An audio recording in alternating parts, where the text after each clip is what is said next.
Allez,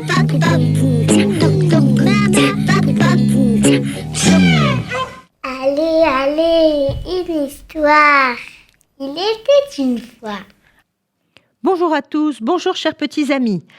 Vous savez, les commérages, c'est pas joli. Alors voici l'émeute dans le poulailler. Un conte sur la médisance et le radotage et les commérages. Un jour, une petite poule grise se promenait dans la basse-cour. Et à cause du vent, l'une de ses plumes se détacha et tomba. Elle regarda la plume en se disant « de toutes les façons, plus j'en perds, plus j'embellis ». Et elle rentra ensuite dans le poulailler et se coucha. Une autre poule avait suivi la scène et entendit la petite poule. Alors, vous savez ce qu'elle dit à sa voisine ? Cette petite poule grise veut se déplumer pour embellir. Oh, mais c'est aberrant, ça! Que se passerait-il si les autres poules apprenaient cela? Mais la voisine aimait radoter. Et elle n'attendit pas jusqu'au matin pour raconter l'histoire à ses amis. Dès que l'aube pointa, elle fonça chez une amie et lui raconta tout. « Sais-tu qu'une de nous a l'intention de se déplumer entièrement, et tu sais pourquoi? Pour devenir plus jolie. N'importe quoi. Mais ça c'est terrible, quelle chose étrange !» La petite poule grise se tenait tout près et elle entendit les deux amis. Elle avait déjà oublié la plume qu'elle avait perdue, vous pensez bien. Elle ne s'imaginait pas que c'était d'elle qu'on parlait.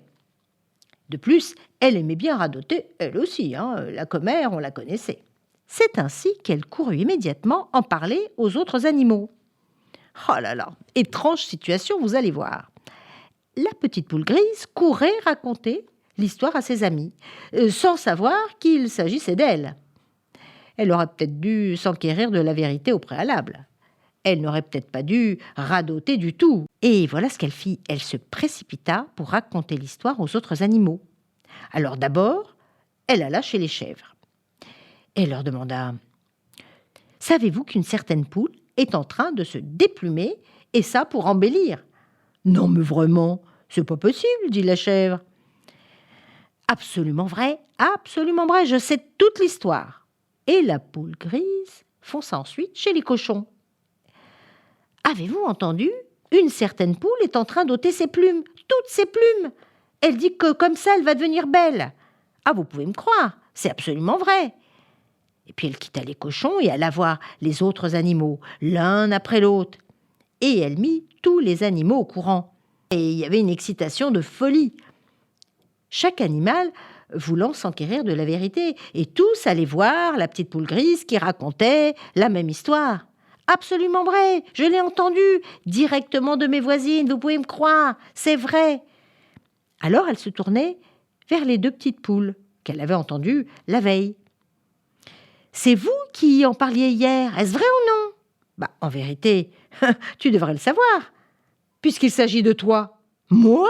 Mais n'importe quoi. Mais c'est pas moi. Je ne suis pas en train de me déplumer, n'importe quoi. Qui vous a raconté une pareille histoire? Je la tiens d'une de mes amies. Mais la petite poule grise se fâcha. Mais qui t'a donné le droit d'aller répéter des histoires que tu n'as fait qu'entendre? Mais c'est pas possible. Mais c'est toi qui en as parlé. Mais non, mais c'est toi. Tu as raconté cette histoire à tous les animaux de la basse-cour?